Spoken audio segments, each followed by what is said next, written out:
Before I begin this video, I just want to apologize. I'm trying out a new format where instead of taking like a couple days to write down a script for a video, I just have a couple points now. I'm probably not going to be as good as articulating my points properly. I'm going to stumble my words and all that, but we're just going to try it out. I think it's a lot more time efficient, and it'll in general be better for the channel.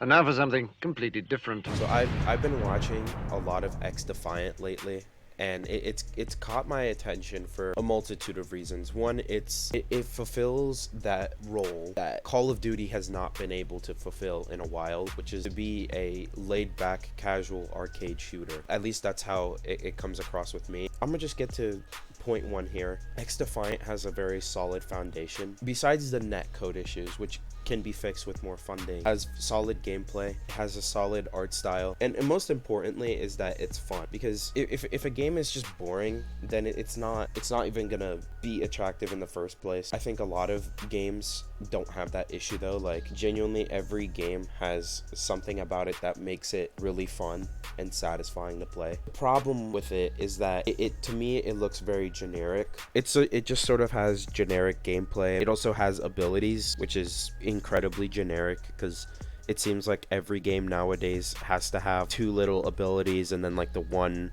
ult in the middle that like charges up. Like, it doesn't really offer anything new in that aspect, and that's what worries me, that it's just kind of banking on the fact that it has no skill-based matchmaking, and that's sort of the role it's fulfilling in the market. It's sort of like the antichrist to COD. Let's say this game becomes very successful and COD is just sort of left in the dust, and because now they're doing their 2-year life cycle, they can't release another game until 2024 unless they're doing something right now, like planning to release something in the fall. That's the only thing that's sort of separating itself. It's the one developer right now that is not implementing skill-based matchmaking to their game, and that's what makes it so appealing to people. I feel like this is only going to get them so far. For example, let's look at a game like Splitgate. Splitgate was, I don't know, it was definitely targeted towards the Halo audience, but the problem with this game was that it was fun. It had skill-based matchmaking, which didn't really affect people's opinions, surprisingly, compared to a game like COD. But in Splitgate, people,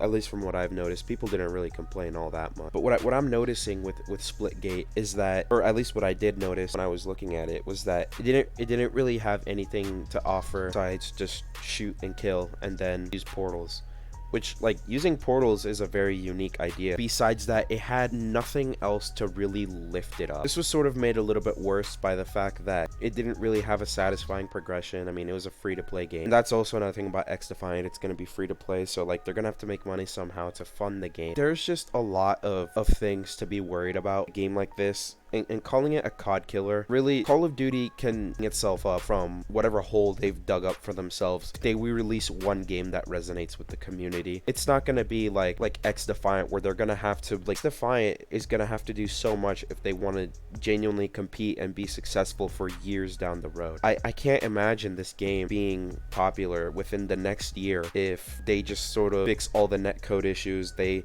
fully release it free to play, and then the only appeal is that it has skill-based matchmaking. The rest of the people sort of kind of get bored with it because that's all the game has to offer is, and I mean, like, yeah, that's a satisfying gameplay loop. Personally, I don't really see myself playing a game like that for too long. What the game really needs is to be balanced, and this is what I think literally every single game nowadays struggles to hit. I'm gonna make a graph, and I haven't really made it yet, but I sort of have it in my head of what I want it to look like. So I want you to imagine like a circle of things, and let's say there's just like a pie, like a pie diagram, and that's what the game has to offer. What the pie needs to look like: 25% gameplay, 40% social, anything they can make up something makes people want to interact with each other. Like in Black Ops 4, you were able to create your own custom camos. Like, allow the community to create some custom camos or whatever. Like, that is a genuine way to make people want to play your game. And then you have the progression, which